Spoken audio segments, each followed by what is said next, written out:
Hello again, Chaminade. We're back with Studio 216. My name is Michael. And I'm Mason. Mike, did you enjoy your break? I did. We did a lot of fun stuff with me and my family. Went to our grandparents' house for Christmas and got a lot of cool stuff. How about you? Oh, I didn't do anything. Just No. prepared for the next semester, ready to lock in, finish strong. Yeah. It's going to be a tough semester. Yep. Everybody's got to lock in. As we get back into the swing of things, our man Danny Allen, is back with the knowledge of all that's going on around campus. Thanks, guys. And hey, everyone, back from holiday break. Well, I was in Jamaica. I liked it a lot. Got to make a lot of new friends, play some sand volleyball. You guys should really try it. It's really fun. And now we're back. So here's some announcements that we have. Today is the middle school spelling bee prelims begin, which is where we will decide who will be for the middle school spelling bee for each house we'll be presenting. This Friday is a First Friday Mass. House polos are required as per usual. Make sure you work your house polo so that Mr. V does not give you a slip, because I already have too many of those already now. This Saturday, the varsity basketball team will travel to Highland, Illinois for the Highland Shootout. Good luck to the varsity hoopers. I know they will do well. And, well, guys, that's pretty short today, so that's all I got. But back to you guys at Studio 216. All right, thanks, Danny. We got a couple Chaminade band shout-outs. 4 Chaminade students auditioned for the state music groups. 2 seniors made it into the state. Gro Kelrick made number 2 tenor saxophone spot in the state jazz band, and John Mackey made the number 2 euphonium spot in the state band. These guys will perform at the All-State Jazz Band and Band at the end of the month at Tantera. Also, all 4 Chaminade students who auditioned for state were successful enough to get their first audition to get called back for a second. Gro Kelrick, John Mackey, Tony Kamkwala, and Hayden Malloway. Congrats, guys. To wrap up today's episode, we have a new feature from Mr. Grumming.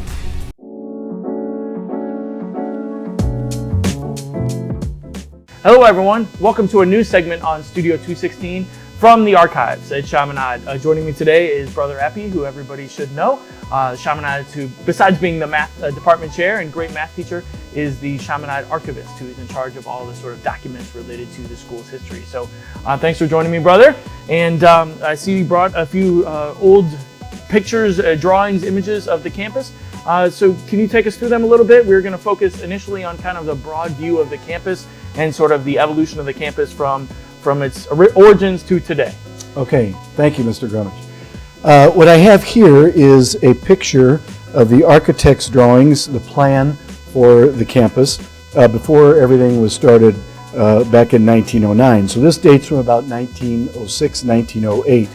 You notice that there are 2 identical buildings. The one that exists is Chaminade Hall, and its twin over here, with a large chapel in the middle, in between the 2.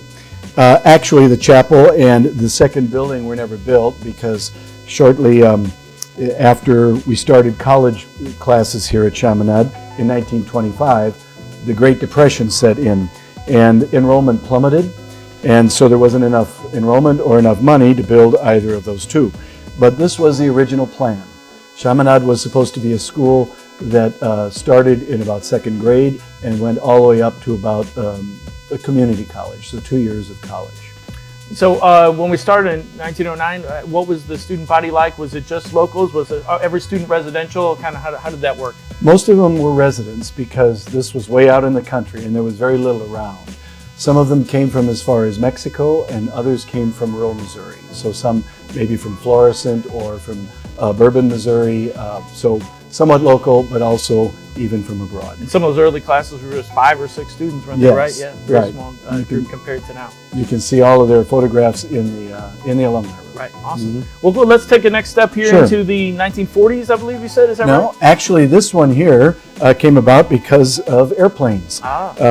This picture dates from about 1926. It's known to be the first airplane photograph taken of the campus. You see the one administration building, or the Chaminade Hall as we know it.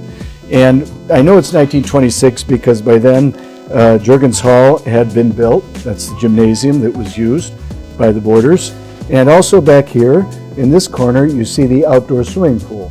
which lasted until about 1989. Wow, and that's about where the football field is currently? That's about right behind where the current field house is. Gotcha. So the new tennis courts is where that would be. Gotcha. Also over here, this was the original farmhouse on the property. Still there, right? It is still there. It was moved from this foundation, which was facing Lindbergh.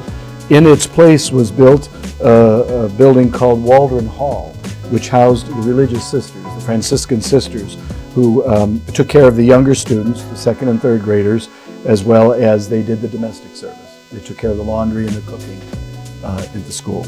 But there were large gardens and large farm fields. There's cornfield back here, all the way to Spady Road. Campus used to go all the way to Spady Road. Right, so those houses, that neighborhood right behind Chaminade Park, basically what's called now, behind the creek there, that was all campus property. Correct. And in fact, at the creek, just on the other side of the bridge, was the cemetery where the brothers were buried. And that's why that little road down the middle of campus is called Cemetery Lane. The bodies were moved in the 1940s, the early 1940s, when the Society of Mary sold the property in the back of the school to a developer who put that neighborhood in. Gotcha. So, but pretty much, obviously, besides these couple buildings, mostly Juergens and Chaminade Hall, it's pretty much undeveloped territory here in the 20s for sure. Right, other than an occasional tennis court coming up in a later, but yes, it was mostly farmland. Sounds good. Then I think this is the one you said took us into the 1940s, is that right? Correct. This is the one from the 1940s. You can tell by the automobiles there. Right, so right here on Lindbergh. Right, this is Lindbergh Road. At that time it was called Denny Road. And there's the entrance to the school. There is Chaminade Hall and Juergens Hall and the outdoor pool. And then behind over here, there used to be a barn, but it burned down. This is a tennis court. And there were baseball fields back here already then. You notice behind Chaminade Hall, there are two portable buildings. They were very cheaply built wood frame buildings. One was a science lab and the other was a chapel. They needed to move the chapel out of the main building so that they had room for the college classes. However, that chapel was so poorly built that it was called the Cardboard Cathedral. It was very hot in the summer and cold in the winter and drafty, and so eventually it was torn down.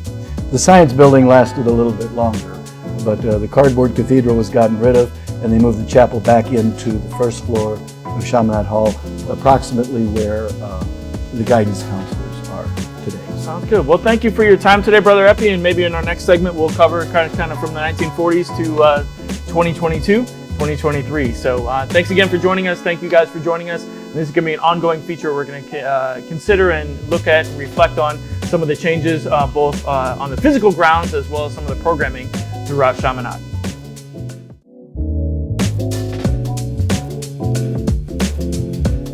Thanks for joining us again today.